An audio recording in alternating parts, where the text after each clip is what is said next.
가끔씩 와, 저 사람 포스가 장난이 아니네 뭐 이런 얘기를 듣습니다. 그런 사람들을 보면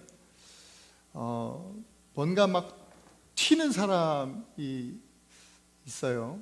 그리고 혹은 뭐 외모가 대단히 출중하다거나 아니면 뭐 개성이 넘친다거나 또 아니면 엄청나게 기가 센 사람들이에요. 그런 사람들한테 포스가 대단하다 뭐 이런 이야기들을 합니다. 이렇게 포스가 대단한 사람들에게 사람들은 좀 부담을 느끼면서도 또 한편으로는 그들을 동경하기도 합니다.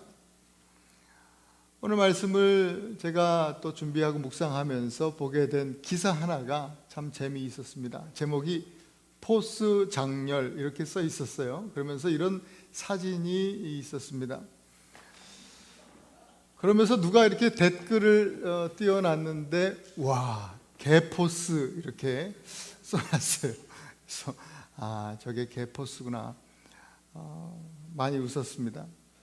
요즘은 그냥 뭐 이 포스라는 말을 꼭 사람에게만 쓰는 것이 아니라 저는 강아지한테도 뭐 쓰고 또 어떤 사물에게도 포스라는 말을 자주 우리 현대인들이 또 젊은이들이 사용하는 것을 보았습니다. 바울은 오늘 말씀을 이렇게 시작합니다. 너희가 전에는 어둠이었더니 이제는 주 안에서 빛이라. 전에는 어둠이었으나 이제는 무슨 말입니까? 예수 그리스도를 믿고 이제 구원을 받은 지금은 주 안에서 빛이다 이 말이에요.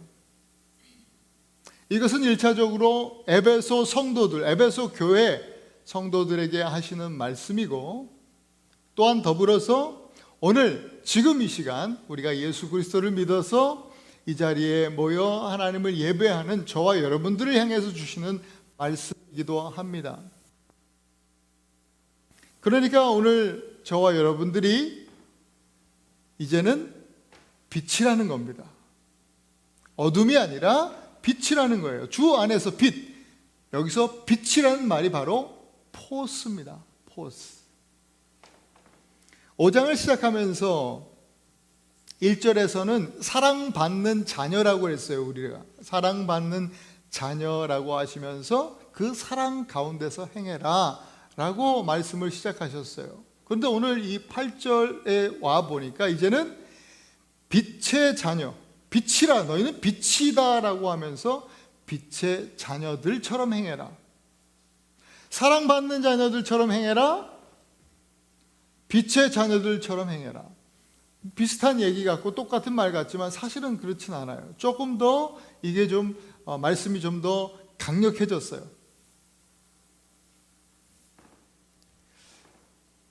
더욱더 적극적으로 빛이라고 하는 우리의 그 사명, 영적 의무를 다 하라고 하는 그 말씀, 그것을 감당할 것을 촉구하는 그런 말씀이에요. 사랑받는 자녀다라고 표현한 것처럼 오늘 본문은 빛을 받았다라고 하지 않아요. 또 어둠에서 빛으로 옮겨졌다라는 표현도 다른 부분에 있는데 오늘 본문은 그런 표현도 아니에요. 아예 저와 여러분들이 빛이다라고 그냥 정의하고 있어요. 훨씬 더 강력한 표현이죠. 영어 성경에 보면 You are pos in the Lord 그랬어요. 우리가 주 안에서 빛이라는 거예요. 우리 옆에 분들에게 좀 축복하면서 한번 같이 좀 인사를 좀 할 때 다시 한번 인사를 하는데 빛이다 그랬으니까 여러분들에게 옆에 형제자매들에게 한번 인사합시다. 포스가 대단하시네요. 이렇게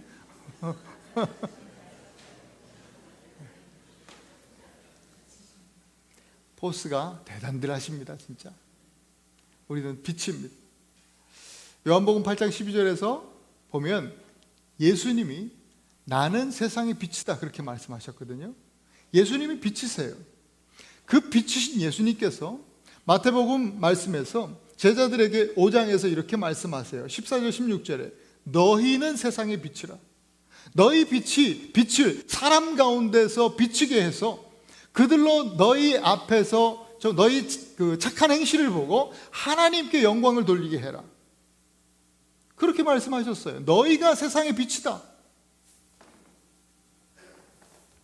오늘 말씀도 이와 같은 거예요. 너희는 세상의 빛이다. 빛의 자녀들입니다, 우리는. 그러니까 빛의 자녀들답게 살아야 하는 거예요. 그것이 오늘 말씀이에요. 여러분, 빛은요, 생명입니다. 빛은 생명이에요. 예수님이 나는 세상의 빛이라고 말씀하시면서 이어서 하신 말씀이 있어요. 나는 세상의 빛이니 나를 따르는 자는 어두움에 다니지 아니하고 생명의 빛을 얻으리라. 생명을 얻을 것이다. 빛은 생명입니다. 여러분, 빛이 없으면 생명도 존재할 수 없잖아요. 하나님께서 온 우주 만물 생명의 역사를 시작하실 때 어떻게 창조하셨어요? 빛이 있으라. 빛부터 창조하셨잖아요. 생명의 시작은 빛이에요. 우리 구원을 뭐라 그래요? born again, 거듭남이라고 하지 않습니까? 새 생명을 얻은 거예요. 전에는 어둠이었는데 우리가 이제 빛이 된 거예요. 그것이 born again, 거듭남이에요. 빛은 또한 빛은 능력입니다. 어둠을 탓하고 어둠을 핑계대는 빛은 없습니다. 빛은 언제나 당당하게 어둠을 비춰요. 항상 빛은 어둠을 이깁니다. 어둠에 압도되어서 어둠에 지는, 어둠에 패배하는 빛은 없어요. 항상 빛은 어둠을 이깁니다. 따라서 우리 또한 세상을 살아가면서 먼저 세상을 탓하고 세상을 핑계대는 일이 있어서는 안 되겠습니다. 왜? 우리는 빛이기 때문입니다. 또한 당당하게 세상을 비춰야 됩니다. 빛 대신 예수 그리스도 안에서 우리는 반드시 세상을 이기게 될 것이기 때문입니다. 또한 빛은요, 소망입니다. 어두운 세상에 소망이 없어요. 절망입니다. 따라서 우리는 세상에 빛을 비추어서 소망을 주어야 돼요. 그것이 우리의 의무예요. 사명이에요. 마가복음 10장에요. 소경 바디메오라는 사람이 나와요. 이 흑암에 있는 사람을 대표하는 그런 사람으로 바디메오, 이름도 없어요. 디메오의 아들이다 이런 뜻이거든요. 바디메오는. 당시에 무슨 복지가 있습니까? 성경을 그는 조금 좀 강하게 표현을 하죠. 소경, 거지, 바디메오 이렇게 돼 있어요. 무능력하다라는 거예요. 아무 일도 할 수 없는 사람이라는 의미에서 거지라고 표현하고 있어요. 그가 할 수 있었던 것, 그 시대에 아무것도 없었습니다. 그 인생에 무슨 소망이 있었겠습니까? 그런데 예수님이 그 소망 없는 절망 가운데 있는 형제를 만나주시면서 바디메오야, 내가 오늘 너에게 뭐 해줄까? 뭘 해주기 원하니? 라고 물으셨어요. 여러분, 바디메오는 조금도 1초도 지체하지 아니하고 예수님께 대답을 했어요. 예, 주님, 보기를 원합니다. 주님, 보기를 원합니다. 그 말은 지금까지 제가 어둠만 보고 살아왔는데 이제는 빛을 보기 원합니다. 이런 의미겠죠. 두 가지 뜻이 있을 겁니다. 예수님, 저는 하나님 창조하신 이 세상을 저도 좀 보기 원해요. 어떻게 생겨 먹었는지. 평범하게 저도 세상 좀 보기 원합니다 라는 뜻. 그리고 두 번째 의미는 예, 주님 보기 원합니다 그랬으니까 주님, 제 앞에 계신 소망이신 주님을 제가 보기를 원합니다. 예수님 얼굴 보기 원합니다. 그런 의미일 수 있겠습니다. 여러분, 두 가지 뜻 중에, 두 가지 의미 중에 어떤 의미로 바디메오가 예수님께 대답했겠습니까? 그것은 예수님의 예수님의 말씀을 보면 그 말씀 안에 그 해답이 드러나 있는 것 같아요. 예수님이 그렇게 말씀하셨습니다. 바디메오의 눈을 뜨게 하실 때 마귀야 물러갈지어다 라고 하지 않으셨어요. 어둠에 닫혀진 눈아 이제 뜰지어다 뭐 이렇게 선포하지 않으셨습니다. 바디메오에게 이렇게 말씀하셨어요. 가라, 너의 믿음이 너를 구원하였느니라. 그렇게 말씀하시니까 바디메오가 눈을 떴어요. 바디메오가 그때 보게 된 거예요. 그는 어둠이라는 절망 가운데서 자기를 만나주시고 자기를 안아주시고 아무도 자기에게 관심 없었는데 자기에게 관심 가져주시고 말을 걸어주시는 예수님, 그 소망이신 예수님을 보기 원했던 거예요. 아마 세상 보기 원한다는 그런 대답을 했더라고 하면 내 믿음이 너를 구원하였느니라 했을 때 눈이 안 떠졌을 것 같아요. 저는 믿음이라고 분명히 예수님 말씀하셨으니까요. 예, 예수님 보기 원합니다. 그 소원대로 그는 예수님의 얼굴을 보았어요. 더 그 뜻이 확실한 것은 그가 예수님을 보고 눈이 뜨여진 바디메오는 그 이후에 어떤 행동을 보이냐면요, 그가 예수님을 쫓았더라. 그 길로 예수님을 쫓았더라. 그렇게 성경은 기록합니다.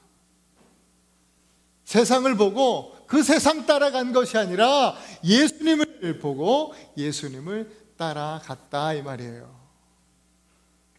빛을 얻은, 빛이 되어진 바디메오는 예수님을 따라갔습니다. 생명과 능력과 소망의 이신 예수 그리스도 안에서 빛이 된, 또 빛의 자녀인 우리들 또한 오늘 바디메오처럼 예수님을 따라가야 할 줄로 믿습니다. 그것이 제 자녀처럼 사는 겁니다. 그리스도를 본받아 사는 삶이죠. 오늘 빛의 자녀처럼 행하라 우리에게 말씀하여 주셨는데 그 행하라라고 하는 말씀이 세 가지 기록되어 있어요. 첫째는 빛의 열매를 맺으라. 따라합시다. 빛의 열매를 맺으라. 여러분, 빛의 열매는 무엇일까요? 오늘 본문의 말씀에 보니까 착함과 의로움과 진실함. 한번 따라합시다. 이것도 착함과 의로움과 진실함. 우리 지난주 말씀 기억하십니까? 지난주 NO 하지 말아라 라고 하는 말씀 세 가지 하셨죠. 뭐예요? 음행과 모든 더러운 것과 탐욕, 이거는 입에도 올리지 말아라, 그 이름도 부르지 말아라 하셨어요. 절대 이거 하지 말아라 라고 하신 말씀 세 가지 말씀하셨잖아요. 그와 마찬가지로 오늘은 해라 라고 하시는 것 세 가지를 말씀하셨어요. 착함과 의로움과 진실함, 이것을 하랍니다. 이렇게 행하랍니다. 악한 것들만 제거한다고 해서 빛의 자녀다운 삶이 저절로 사라지는 것이 아닙니다. 더러운 것들을 청소했으면 이제 거룩한 것을 채우라는 말씀이에요. 그것이 빛의 열매를 맺는 삶입니다. 그런데 문제는요, 빛의 열매는 내가 맺으려고 해서 힘쓰고 애쓰고 수고한다고 해서 맺어지는 것이 아니에요. 나의 힘으로 수고해서 또 어떤 공로를 쌓는다고 해서 열매가 맺혀지는 것은 아닙니다. 그것이 내 인생의 땀의 열매일 수 있지만 그러나 오늘 성경에서 말하는 빛의 열매는 아닌 거예요. 빛은 능력이라고 했죠. 여러분, 이 능력에 대한 말씀이 사도행전 1장 8절에 기록되어지고 있는데, 오직 성령이 너희에게 임하시면 너희가 권능을 받는다. 그 권능, 그것이 파워, 능력입니다. 성령이고 능력이라는 거예요. 그러니까 빛의 열매는 나의 능력이 아니라 성령의 능력으로 맺혀지는 열매, 그것이 빛의 열매예요. 그러니까 곧 빛의 열매는 성령의 열매인 것이죠. 성령의 열매는 갈라디아서 5장 22절 23절 아마 여러분 기억하시는 분들이 많을 겁니다. 오직 성령의 열매는 사랑과 희락과 화평과 오래 참음과 자비와 양성과 충성과 온유와 절제다. 이 9가지 성령의 열매를 여러분 기억하실 겁니다. 이 모든 성령의 열매가요, 관계 안에서 일어나는, 관계 안에서 맺어지는 열매입니다. 언젠가 제가 말씀드렸어요.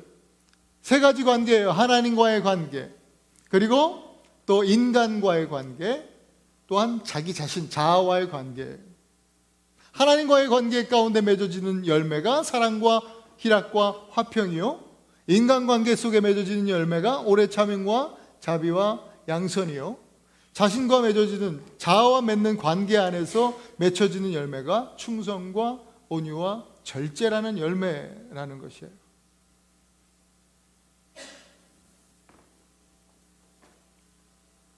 오늘 주님께서 말씀하신 이 에베소서에서 말씀하고 계시는 착함과 의로움과 진실함의 열매 또한 여러분 보시면 똑같아요. 하나님의 말씀은 일관적이잖아요. 빛의 열매는 곧 성령의 열매니 착함과 의로움과 진실함의 열매, 빛의 열매 또한 관계 안에서 일어나는, 관계 안에서 맺혀지는 열매예요. 착함 뭐예요? 나 혼자 착하다고 해서 착한 거예요? 아니잖아요. 이것은 남들이, 다른 사람이 나를 그렇게 알아줄 때에 다른 사람들이 나를 착하다고 인정해줘야 착한 거죠. 나 혼자 스스로 난 착해 이렇게 할 수 없는 거예요. 인간 관계 안에서 착함의 열매가 맺혀지죠. 의로움은요, 사람들이 저 사람 의로운 사람이야? 라고 할 수 있어요? 아니요. 그렇게 말할 수 있으나, 그러나 인간은요, 의롭지 못한 인간이 의로운 사람의 의를 평가할 수 없어요. 오직 한 분이신 의로우신 하나님, 유일하게 의로우신 우리 하나님만이 그 의를 인정해 주시고 의를 평가해 주실 수 있는 분이에요. 그래서 의로움이라고 하는 열매는 하나님과의 관계 안에서 맺혀지는 열매예요. 그리고 진실함은 뭡니까? 진실함은 나 자신이 알아야 하는 것이죠. 자아와의 관계 안에서 맺혀지는 열매가 진실함이에요. 그러면 먼저 하나님과의 관계에서 맺혀지는 빛의 열매는 뭐예요? 의로움이라고 했잖아요. 의로움. 그것은 사랑과 희락과 화평으로 그렇게 짝이 맞아지겠죠. 오직 의로우신 하나님으로부터만 얻을 수 있는 능력이 바로 사랑이요, 희락이요, 화평인 거예요. 우리가 하나님을 전심으로 예배하면서 빛의 근원이신 하나님, 그 하나님을 예배하면서 깊은 관계로 나아가면 하나님께로부터 뭘 받아요? 사랑을 받죠. 그 하나님의 사랑을 받으면 우리가 하나님 나라의 영원한 기쁨, 그 희락을 누리게 되어 있어요. 그 기쁨을 누리는 가운데 세상이 줄 수 없는 평화, 화평을 누리게 되는 것이죠. 그것이 경험될 때 우리는 빛의 열매, 의로움이라는 열매를 맺게 되는 겁니다. 또한 인간과의 관계 가운데 맺혀지는 열매, 빛의 열매, 착함이라고 하는 것은 오래 참음과 자비와 양선이라고 하는 성령의 열매와 이렇게 매칭이 되죠. 작은 일에도 발끈하고 막 뒤집어 놓는 그런 사람에게 절대로 우리는 착하다라고 말하지 않습니다. 오래 참고 인내하고 또 인내하는 사람들, 그 사람 착한 사람입니다. 자비 뭐예요? 긍휼히 여기는 것이잖아요. 형제 자매들을 향해서 긍휼히 여기는 사람, 그 사람 착한 사람입니다. 양선, 좋은 일이죠. 선한 일이죠. 도덕적으로 윤리적으로 선한 사람이에요. 선을 행하는 사람이에요. 선한 사마리아인 같은 사람, 그런 사람은 우리는 착한 사람이다 라고 말합니다. 또 자신과의 관계 가운데 맺어지는 빛의 열매는 뭐예요? 진실함이라고 그랬잖아요. 진실함은 어디에 매칭이 돼요? 충성과 온유와 절제지요. 사람이요 진실하지 못하면요 충성하지 못합니다. 하나님과 교회에 충성스러운 사람은요 진실합니다. 거짓됨이 없습니다. 그리고 진실한 사람은요 온유합니다. 이 온유라고 하는 성품은 흔들리지 않습니다. 흔들리지 않는 성품을 말하는데요, 성경에서는 모세가 가장 온유한 사람이다, 그렇게 민수기에서 말씀하지 않습니까? 출애굽 후의 모세를 보세요. 흔들리지 않습니다. 하나님도 정말 진노하셔서 이스라엘 백성들 그냥 말도 안 듣고 말이죠, 다 하나님을 배반하고 하나님 말씀 어기고 죄 짓고 있는 이스라엘 백성들을 향해서 하나님께서 진노를 퍼부으시고자 할 때도 모세가 흔들리지 않고 중심을 잡고, 하나님 그러시지 마세요. 모세는 흔들리지 않았습니다. 그가 온유한 사람입니다. 또한 온유한 자를 생각해 보면 좀 전에 잠깐 언급했던 이 다니엘 같은 사람, 다니엘, 그 바벨론에 의해서 유다가 멸망당합니다. 그래서 바벨론에 많은 사람들이 포로로 끌려갔을 때 첫 번째로 포로로 끌려갔던 사람 중에 한 사람이 바로 다니엘이라고 하는 사람이에요. 천지가 개벽할 일이 일어났잖아요. 성전이 무너지고 말이죠, 온 백성들이 진짜 이 바벨론이라고 하는 그 악한 나라에, 다 이방 나라에 포로로 끌려가는데요, 다니엘은 흔들리지 않습니다. 다니엘 1장 8절에 보면 뜻을 정하여, 다니엘이 뜻을 정하고 하나님 앞에 믿음으로 평생을 살아내지 않습니까?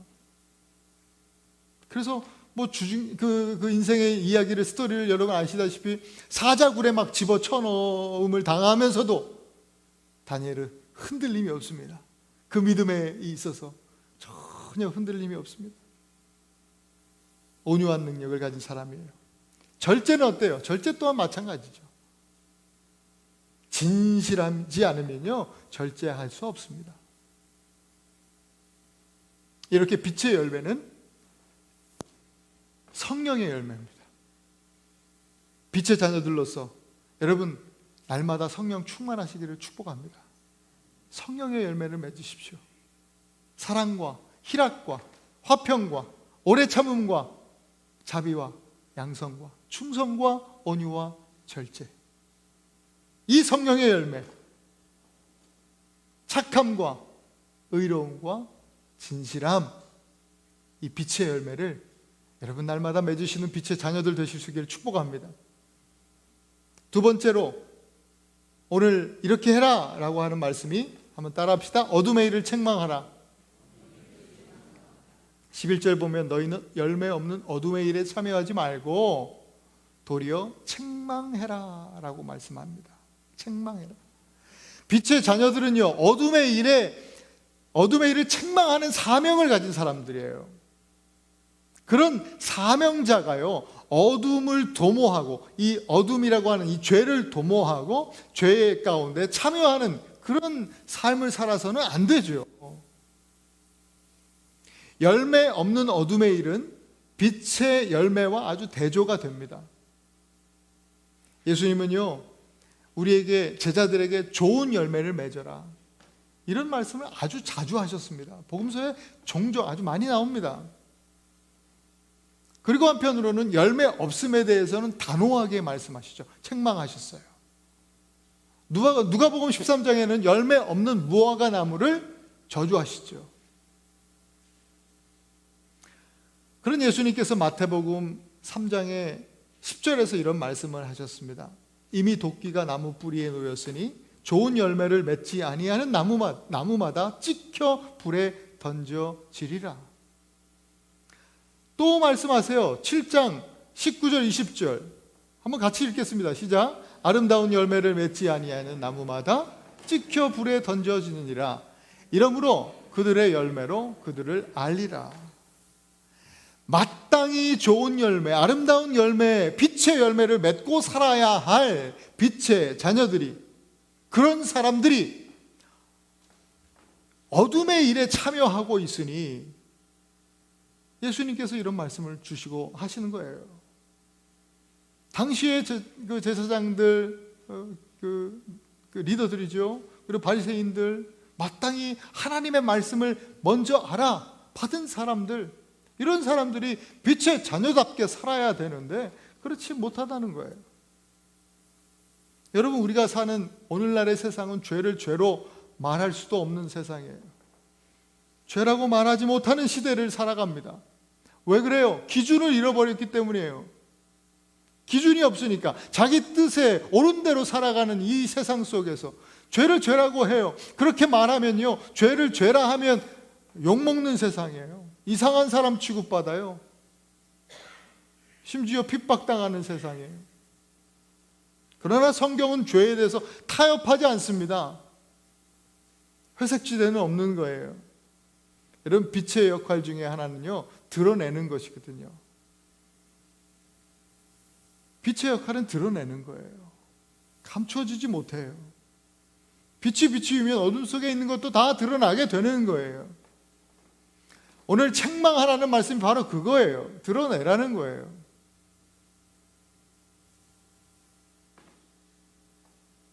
우리는 어둠의 일에 참여하지 않을 뿐만 아니라 세상의 어둠을 드러내는 선지자적 사명을 가진 사람들이에요.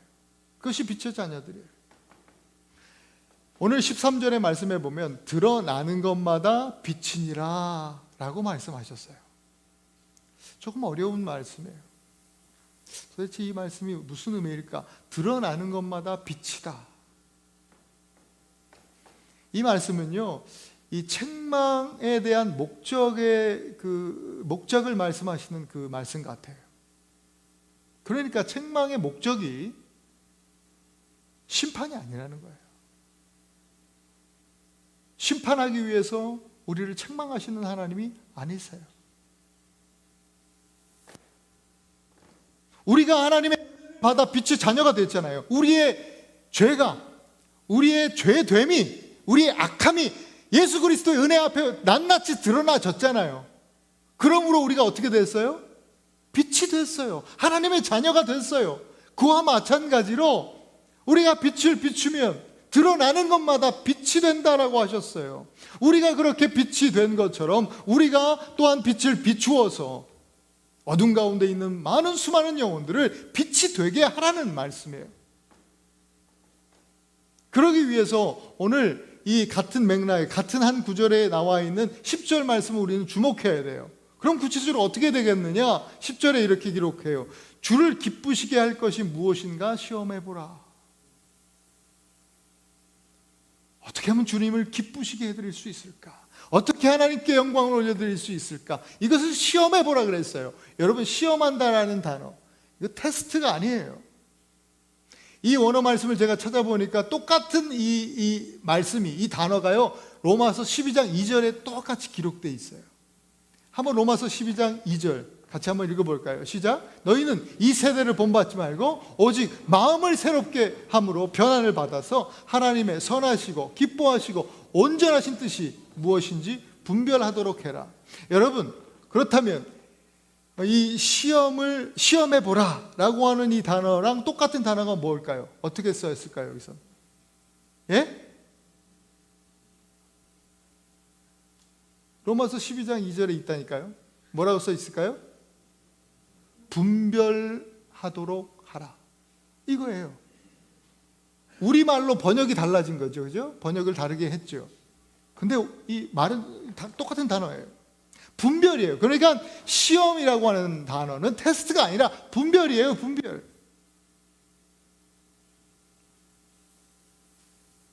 하나님의 선하시고 기뻐하시고 온전하신 뜻이 무엇인지 분별하는 거예요. 하나님을 기쁘시게 해드리려면, 주를 기쁘시게 해드리려면 하나님의 뜻을 알아야 하잖아요. 세상이 얼마나 악한지, 무엇이 죄이고 무엇이 선인지 우리가 알려면 분별함이 필요하잖아요. 그것을 알라고 하는 거예요. 그러니까 여러분, 사랑하는 우리 애나바는교회 성도 여러분, 여러분들에게 축복합니다. 여러분, 이 세대, 이 세상을 본받지 마시고요, 날마다 마음을 새롭게 하심으로 변화를 받으시기를 축복합니다. 그래서 하나님의 선하시고 기뻐하시고 온전하신 뜻이 무엇인지 날마다 분별하시면서 정말 빛의 자녀들로 사실 수 있길 바라요. 하나님의 뜻을 구하시고 그 뜻을 알아서 이 시대를 살아가면서 여러분들에게 맡겨주신 선지자적 사명을 감당해내실 수 있길 바라요. 절망적인 세상 속에 소망의 빛을 비추어 주시는 거예요. 그리고 우리 이 애나와 한인교회가 이 시대에, 아니 뭐 이 열방 다 뭐 너무 크게 보지 마시고 이 애나버 지역에서만큼은 우리가 이 지역에 빛이 되어 주는 거예요. 이 지역에 우리 교회가 소망이 되기를 간절히 소원하는 것입니다. 그런 소망을 가지고 오늘 우리가 이 땅을 살아가야 할 줄로 믿습니다. 마지막 세 번째 우리에게 하라 말씀하시는 것이 바로, 따라합시다. 깨어서 일어나라. 오늘 14절 말씀이죠. 잠자는 자여 깨어서 죽은 자들 가운데서 일어나라. 그리스도께서 너희에게 비추시리라 하셨느니라. 빛의 자녀들은 깨어서 일어나야 합니다. 우리가 이 세상 속에 살아가는데요, 이 세상 속에 우리는 빛의 자녀가 살아가는 거예요. 세상 속에서 그러니까 은혜로 사는 사람들이다 이 말이에요. 대단히 세상과 은혜라는 말이 상충되는 그런 단어인데, 어울리지 않는 단어인데 그것이 실제예요. 실상이죠. 우리는 세상 속에서 은혜로 살아요. 이 세상의 시간을요, 역사적 흐름의 시간을요, 크로노스라고 해요. 역사적 시간 속에서 똑같이 세상 사람들과 살아가지만 하나님께서 간섭하시고 하나님께서 역사하시는 은혜의 시간, 카이로스, 이것을 우리는 살아간다. 크로노스 속에서 카이로스를 사는 사람들이다 이 말입니다. 그래서 우리는 그렇게 고백하지 않습니까? 찬양하죠. 우리가 누려왔던 모든 것들이, 또 우리가 지나왔던 모든 시간이, 또 오늘 살아가고 있는 모든 순간순간이 뭐다? 하나님 은혜다. 은혜다. 우리는 이렇게 고백합니다. 여러분, 주님 오실 날이 가까웠어요. 성경에 주님 오실 날, 그 날이 도적같이 임할 줄 너희는 모르느냐라고 말씀하셨어요. 그러니까 주님이 언제 오시는 거예요? 밤에 오세요? 낮에 오세요? 잘 모르겠어요? 그날이 도적같이 임할 줄 너희는 모르느냐? 밤에 오실까요? 낮에 오실까요? 밤에 오신다는, 도적이 밤에 오잖아요. 도둑놈이. 요즘 밤낮 없이 오죠? 밤에 오신다는 거예요. 그냥 시간적인, 물리적인, 시간적인 밤을 얘기하는 게 아니에요. 영적인 밤이죠. 죄악이 가득한 크로노스의 밤이죠. 은혜가 사라진 밤이죠. 그렇다면 은혜를 받은, 은혜를 사는 빛의 자녀들은 어떻게 될까요? 이런 시대 가운데 깨어 있어야 하는 거예요. 깨어서 이 크로노스의 시간을 살아가면서 이 시대 가운데 은혜의 해를 선포하라. 카이로스, 하나님의 은혜의 때를 선포하라는 거예요. 그것이 오늘 빛의 자녀들에게 주시는 말씀이에요. 우리 데살로니가전서 5장 5절 6절 말씀을 함께 다 읽겠습니다. 시작. 너희는 다 빛의 아들이요 낮의 아들이라. 우리가 밤이나 어둠에 속하지 아니하나니 그러므로 우리는 다른 이들과 같이 자지 말고 오직 깨어 정신을 차릴지니라. 아멘. 여러분, 모세가요 이른 아침에 일어나서 깨어 있었어요. 모세 가장 먼저 깨어서 어디로 올라가요? 시내산으로 올라가요. 말씀을 받는 거예요. 기드온과 300용사 아시잖아요. 그들도 여러분 말씀을 보시잖아요. 거기 보면 사사기 말씀 보면 그들도 이른 아침에 일어나서 미디안 13만 5천 미디안 군대와 전쟁을 준비하고 나가서 싸우는 거예요. 승리하죠. 그보다 훨씬 이전에는요 아브라함이, 여러분 또 성경을 잘 보시면 거기도 이른 아침이라고 분명히 기록되어 있어요. 이른 아침에 깨어서 모리아 산으로 가죠. 하나님 말씀 따라서 이삭을 드리는 아름다운, 하나님께서 받으실 만한 신령과 진정의 예배를 올려드리잖아요.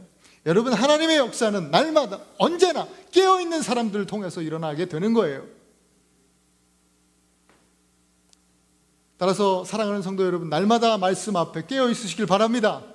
날마다 이 심각한 치열한 영적 전쟁 가운데 여러분 깨어 계실 수 있기를 축복합니다.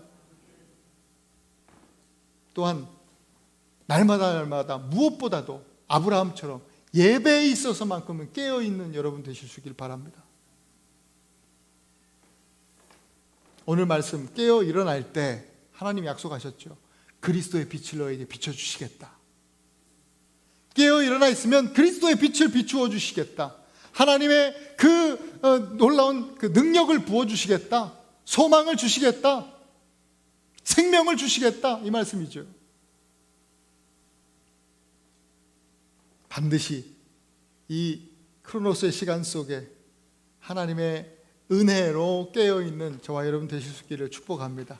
그러면 하나님께서 반드시 우리에게 그리스도의 빛, 그 생명과 소망과 능력의 빛을 비추어 주실 줄 믿습니다. 그 빛을 받아서 당당하게 우리는 세상을 비추는 거예요. 빛은 언제나 어둠을 이긴다. 이것이 진리 아닙니까? 공식입니다. 그죠? 사랑하는 우리 에나바니교 성도 여러분, 우리는 캄캄한 밤과 같은 이 세상을 살아가고 있습니다. 시대가 점점 악해집니다. 저도 많이 살진 않았지만 지난 50년 이렇게 살아오면서 뒤돌아보니까 한 번도 선해진 해가 없습니다. 해가 가면 갈수록 악해지는 것 같습니다. 저보다 선배님들, 형님들, 누님들 다 그렇잖아요. 그죠? 한 번도 더 선해진 적이 없어요. 이 세상은 점점 악해지고 있어요. 점점 깜깜해지고 어두워지는 세상이에요. 그건 뭘 의미해요? 주님 오실 날이 점점 가까워오고 있다, 이 말이에요. 이 악한 세상에, 여러분, 이 악한 세상에 진짜 착한 사람들이 필요해요. 이 불의한 세상 속에 정말 의로운 사람들이 필요해요. 너무나 거짓된 세상 속에 진실한 사람들이 필요해요. 빛의 열매를 맺는 사람들이 필요하다고요. 오늘 저와 여러분들이 그와 같은 빛의 자녀들 될 수 있기를 축복합니다. 우리가 빛이라 하셨습니다. 이 세상이 필요로 하는 착하고 의롭고 진실한 사람들, 바로 저와 여러분이 되기를 축복합니다. 두 번째로 하나님을 기쁘시게, 또 하나님께 영광이라고 하는 그 목적을 가지고 이 세대를 본받는 것이 아니라 하나님의 선하시고 또 기뻐하시고 온전하신 뜻이 무엇인지 분별하면서 어둠을 향해서 책망하는, 빛을 비추는, 그래서 그들도 우리와 같이 빛 가운데 나올 수 있도록 그렇게 선지자적 역할을 감당하는 그런 교회이기를 축복합니다. 또한 어둠 가운데 잠들어 있는 우리가 아니라 죽은 자들 가운데서 깨어 일어나서 이 크로노스의 시간 속에, 어둠만 가득한 절망적인 시간 속에서 하나님의 은혜의 해를 선포하면서, 카이로스 하나님의 은혜를 선포하면서 살아가는 그런 예수 그리스도의 빛을 비추는 빛의 자녀들이 되실 수 있기를 다시 한번 그리스도의 이름으로 축원드립니다.